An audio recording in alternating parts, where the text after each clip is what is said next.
What's going on, everybody? So, I see this video getting ready to upload some more Mortal Kombat videos, and I see we got the Prince of Persia and a Lost Crown review. So let's check it out and see what IGN has to say about Prince of Persia and the Lost Crown, because I'm not really feeling it. I'm about to download the demo and check it out so I can see maybe that'll help, but I'm not feeling it. Not feeling it at all. Because I feel like they should have stuck with the the play style and the vision of Prince of Persia and the Sands of Time and the Warrior Within and the Two Thrones. I believe they should have kept with those aesthetics. It was more fun that way.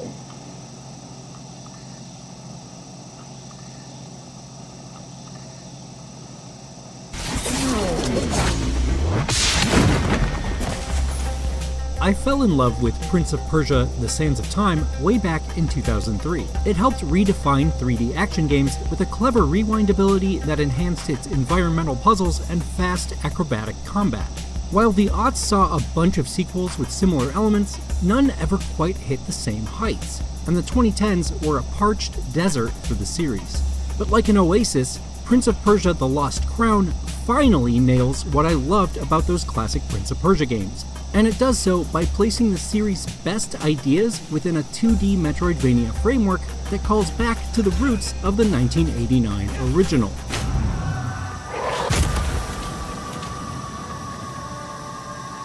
Your life ends here.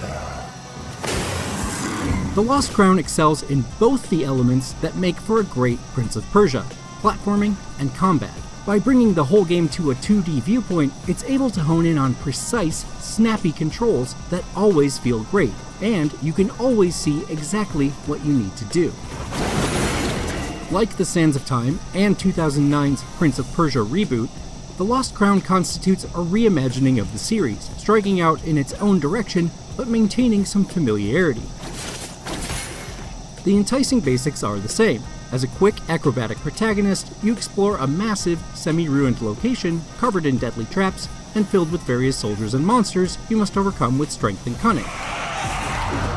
And, of course, time shenanigans are afoot. What is this sorcery? The similarities end there, though, as The Lost Crown tells a new story based on Persian mythology, leaning into an adventure filled with cool characters that are often pretty interesting, although the plot can get tripped up in its details and delivery as you explore the maze-like map.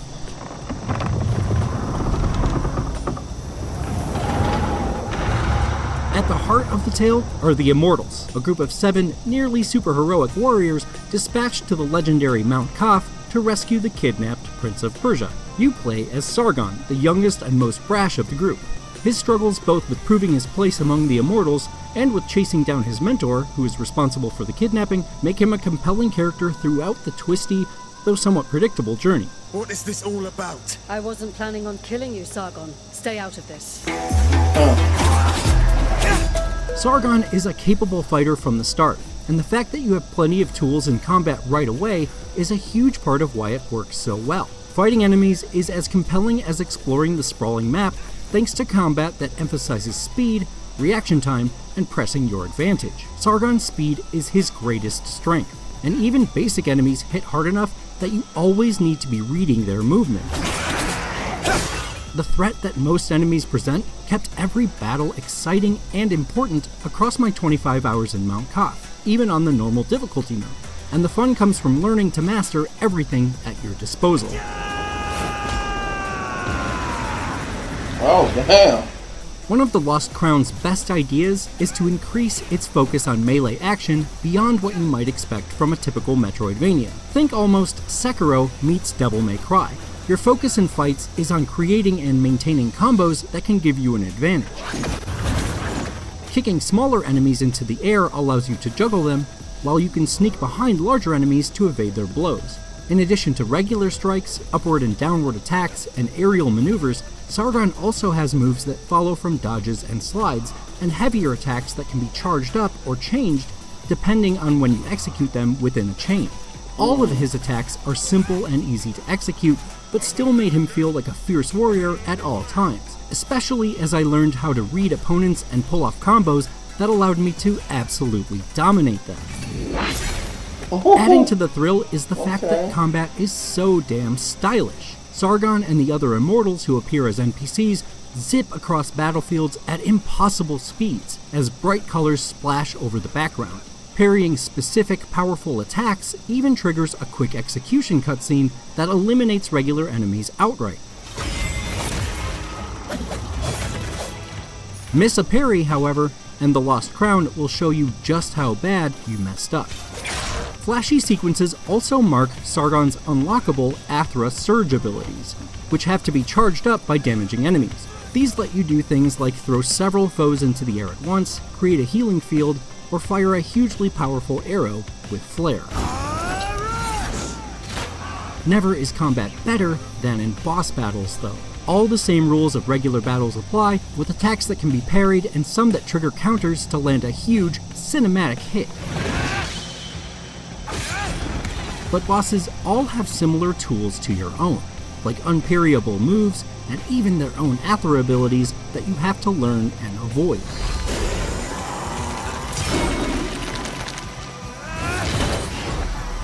One boss trounced me again and again by snagging me with his Kratos-like chain weapon. Every time I failed to link my jumps together to avoid it, I got humiliated by a killer cutscene as he smashed me into the ground with a lightning strike-like blast of energy. Oh. These moments come across like gods clashing, and the Lost Crown's bosses having abilities similar to yours makes them feel like true contests of skill. Perfect execution. The other half of the Lost Crown is its platforming gauntlet. As with combat, platforming is consistently excellent. Most of the abilities you'll unlock while making your way through Mount Kaf will be familiar to Metroidvania fans. Staples like a double jump, a mid-air dash, and a grapple. With its platforming, the Lost Crown doesn't break the mold, but it does execute everything it attempts exceptionally well. Some really great, challenging level design will put you through your paces, dodging swinging blades and avoiding spikes. And the obstacles you face never feel cheap or frustrating. The Lost Crown does discard the time-rewinding power that has defined most of the Prince of Persia games. Instead, when you fail a platforming section, you're just returned to the last chunk of solid ground you touched with a little damage. It isn't as thematically neat, but it is a functionally quicker, cleaner approach to allowing you to adjust for your errors. It's rare that a platforming section feels too long or is annoying to repeat, since you can just make additional attempts almost instantly, and you can only really suffer consequences when you fully run out of health. Mount Kaf itself is a big map with a lot of impressive areas. Again, the ideas at play here aren't rewriting the Metroidvania playbook, but they serve very well to provide a lot of variety and interesting obstacles. Each area has its own vibes, enemies, and ideas, like an underground pirate harbor filled with explosives and ambushes, and an academy area where keeping quiet is necessary to avoid a towering, overzealous, blind librarian. You'll revisit each location over and over again as you unlock new abilities, and they're all different enough that return trips remain interesting even late into the campaign. The Lost Crown also lets you snap a photo of any spot where you see something you can't currently reach or a puzzle you don't yet understand, which adds the image to your map. It's a brilliant system that every Metroidvania should emulate, as it encourages you to find everything Mount Kaf has to offer and cuts down on the irritating need to scour every single corner.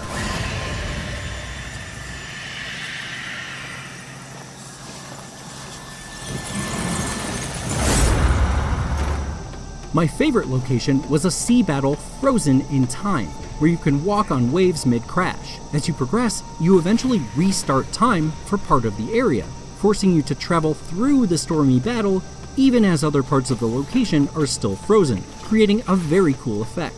But it was elements like this that made me wish The Lost Crown leaned harder into its broken flow of time premise, which is more something characters talk about than something that actually happens on screen. Characters will mention seeing different versions of the Immortals, or even claim they've interacted with Sargon before you've met them throughout the story. But The Lost Crown doesn't fully explore these fascinating ideas. In fact, at points, it instead felt like I had outright missed something. Hours for you. Days for me. Years for Ardashir's man. The same is true of one of the Lost Crown's side characters, who disappeared at one point, never to be seen again. And I had one minor side quest that never seemed to advance correctly. Additionally, the relatively open, interconnected world of Mount Kaf sometimes plays against the story that takes place within it, where taking a certain path can cause you to miss events or reach them slightly out of order. Even after I finished, the whole tale seemed to have a few lingering plot holes. You're still like a stone skipping across the water. As much as I liked the characters throughout, its conclusion was somewhat unsatisfying due to what seemed like missing pieces. Prince of Persia: The Lost Crown captures not only what made games such as The Sands of Time so good, but it irons out a lot of the little issues that plagued the 3D games in this series by opting for a 2D perspective, and it owns that choice. It also works extremely well as a traditional Metroidvania, sticking with tried and true elements of the genre, but executing them with precision.